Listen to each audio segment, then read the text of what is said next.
It is now my pleasure to introduce our second speaker, Dr. Hypley. And Dr. Hypley has been in the education department and education faculty member with Mesa Community College since 2001. Before that, she taught high school English in both Northern California and Arizona for 10 years. She is a huge advocate for student-centered learning, and she has an avid interest in developing knowledge and skills for her students to lead self-fulfilling lives. Her earliest involvement with SOC in its current iteration was in 2014 and 2015, and she says that she finds the scoring guides of the 4Cs to be an incredible opportunity to create authentic and meaningful learning experiences that guide student learning, as well as an opportunity to continually refine her instruction to meet program needs.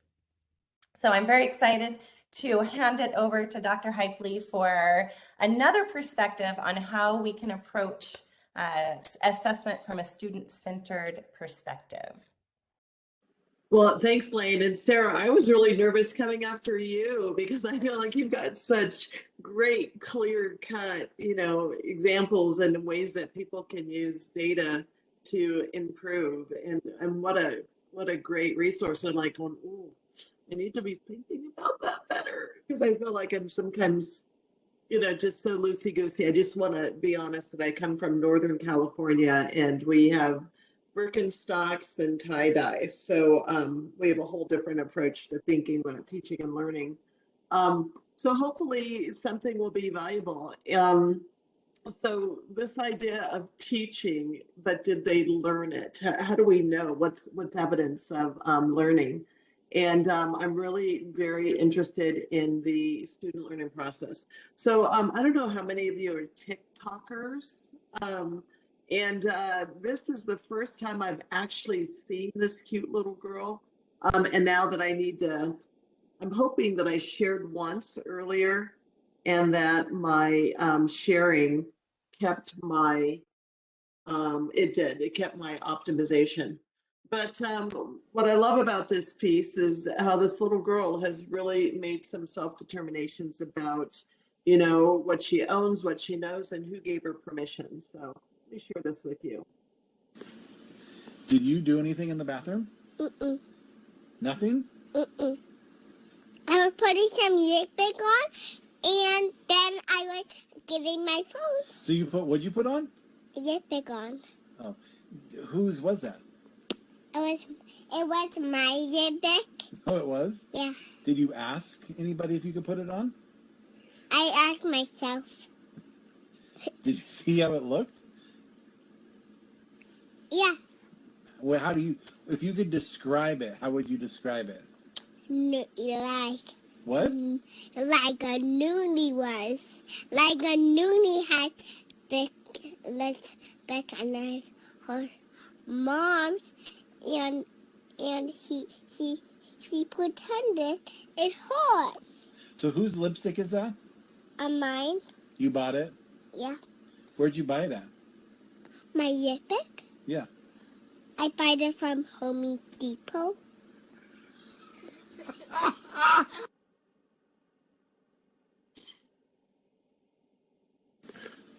Did you do anything in the bathroom? And let's get this Nothing? stopped. So I love this on so many levels is that, she's made the determination about, some ownership, right? That she's determined that she gave herself permission for how she looked, how she was going to apply it. She determined where she's going to get it. Of course, Home Depot, we all know that Home Depot isn't, the place you get lipstick. And that's hopefully where we as instructors would come in and say, is that the best place to look for that resource? But I just love that self-determination that this little girl is displaying, and she told herself she could do these things. So let me get here. So I want to share some things about the approaches to teaching and learning, and many of us might have heard that word pedagogy thrown about. But if you've heard pedagogy before, give me a thumbs up using your tool there, or you can give me a visual one, right? Those of you who are with the cameras off, fantastic. So, we've heard about pedagogy. Lesser known is andragogy. So let's see it again if you've heard of andragogy. All right, it looks like fewer of us have seen it. Some of us definitely have, but andragogy, the ideas of teaching adults, and teaching adults, as we know, is very different than teaching children. And then there is pedagogy. How many people have become familiar or heard of pedagogy? Okay, even fewer of us. So we think about pedagogy as 1.0, teaching and learning, andragogy in terms of higher education, 2.0, and pedagogy is 3.0. And we're really seeing pedagogy emerging not only in higher education, but we're seeing it emerge in K-12 education, that we're seeing it where we're giving students the opportunity to make decisions about what's important, what's valuable. And in 21st century, we have too much to really unpack in terms of talking about why this is important. But the knowledge that is out there is much less finite than the knowledge that was to be learned when we first started this whole venture of formal education. So some really interesting things here. So hopefully you can see this. I muted or made my screen just a little bit smaller. Can you all see this pretty well? Okay, super. So when we take a look at who's leading the learning, and this is really, really scary for some of us because by golly, we have degrees. Okay, I have a doctorate, right, in instruction and teaching and learning. So I'm an expert. The idea of giving up some control can be really, really scary. And in some ways, you know, I really don't want people to give up control. Like I want my doctors to know what the real answer is. I don't want them to figure out what they think the answer is. I want them to be clear about what best practice. But there's other places and spaces where we can look at the difference. So independence, you know, pedagogy will stay in that category. The learners are problem finders. Their reasons for learning, it's not necessarily sequential. It may be we start in a particular direction, and that direction either doesn't have the answers that we need, or we find that we're not as interested in that, we go somewhere else. Ultimately, we have a destination, but the way that we get to that destination is different. And maybe, you know, the final destination shifts. It's inquiry driven. If they take a long-term view, not just what's in the immediate. It's about flow and knowing how to learn. And that's something that some of our students, I think, have lost the ability to do. And I really blame No Child Left Behind. I blame standardized assessments. I blame high stakes assessments and lots of pressure on us in education for students losing the ability to know how to learn. If you think about, you know, children, they know how to go about getting the information they want, and somehow they lose, you know, that self confidence. And then what do? We coach them. We problem solve with them. We're sounding boards for them. We help them to think about their whys and then help them get there. And then we help them to think that they're not alone in the process. So when we look at that, and I think about those ideas and my own philosophy statement, one thing I've really, really loved that the syllabus generator has done is it's given us that space for a teaching statement. It's getting us to think about it. So I share this teaching statement with my students. And I'm very much on the student-centered humanism. I believe in the innate worth of students. I think they need to get their hands around things, either physically or intellectually. That I think that my job is to help them feel well prepared and to determine what is evidence of feeling that they're well prepared. And in my particular industry, we're looking at future educators. And what you're going to need as a kindergarten teacher is going to be very different than what you need as a middle school math teacher, what you need as a high school government teacher. There's going to be different needs that you have. And my job is to help them find those, identify those needs and find the resources for it. So when we think about the ideas of assessment, this is where I'm going to transition into thinking about not only my instructional approach, but what do we think about assessment These are things that we think about. What do you want your students to know or be able to do?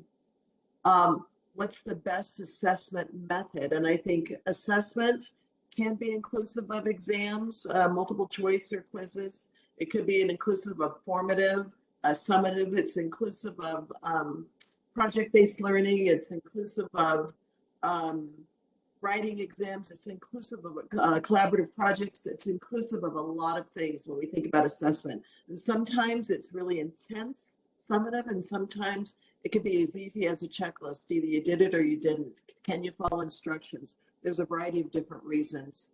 And then that leads into how are you going to evaluate the students' responses? And then what are you going to do with the information? And sometimes it's determining their ability and their mastery, or sometimes it's the opportunity to go, ooh, I didn't do a very good job with that. I need to go back and think differently.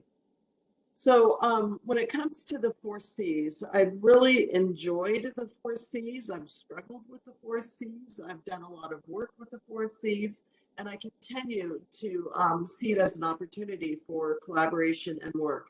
So there's 2 that I'm really feeling like I've got a good path. I'm on a good path in terms of that. And that's around civic engagement and teaching about controversial issues. So I've gone ahead and clicked these here. Here, my first one is this inquiry project. And I want to share that this is coming with some of the work I've been doing with Mesa Public Schools, getting out to my partners, right? And looking at the work that they're doing so that I'm not operating in a vacuum. What do my community partner want in teachers? And so looking at this work inquiry, this is work that they're doing, looking at what we need in our community, and also looking at what our role is as citizens.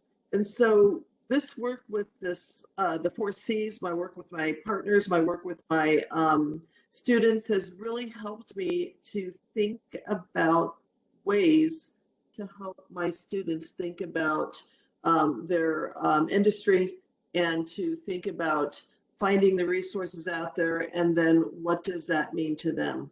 Pretty convoluted assignment. And with that, here's some fun stuff. A student who responded to this, she did her analysis, and she talked about early childhood and looked in her immediate area, and was drawing some conclusions about what was going on in her immediate area. And then thinking about what the quality is using the resources out there. And then what are the conclusions? Why did she choose that information? And what is it that she can, what conclusions can she draw? And then also thinking about our civic engagement. So again, we're in her industry, we're in the 4 C's, and then we're also taking a look at our role as members of a society, members of a community. So, you know, that was some fun stuff here. So I go back and I take a look here at the 4 C's, and I look at the assignment that I created. I look at my students' response, and then I get the opportunity to determine if I need to improve or not. And I'll be honest, this iteration that I have for civic engagement is way better than what I was doing before. Oh my gosh, I looked at what I tried to pass off as civic engagement, and this is a much better effort here. The other one I wanted to share with you comes from, you know, controversial issues. And boy, talk about hot topics, and talk about us being under the fire, right, as educators, not only in K-12, but in higher ed, and then finding ways to bring in contemporary things. And when we talk about the use of Canvas, I love Canvas. Megan has shown me neat ways of embedding things. Like, look at this, I can put this great video, you know, right here to help guide my students' work. And then now, as we take a look at this really controversial issue, we get to have a conversation. Then we take a look at resources again. They're nervous, right? My students are like, how do I go out there? And they're talking about critical race theory, and they're talking about, you know, teachers, being change agents. They're talking about, things where some parents are coming in and you have to talk about this thing, and other parents are going, no, and they're shouting down school boards. How do they handle all of this? And so giving them the opportunity and giving them resources, and then having them create their own. And then the ways that they choose to create it, giving them a lot of choice there, right?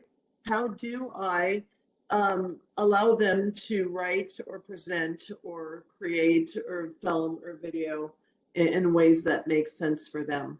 And so that's another fun thing that I like about the 4Cs, is it not only gives me a really good guideline, but it also gives me lots of freedom and flexibility, which is something that I need as an educator and as an individual.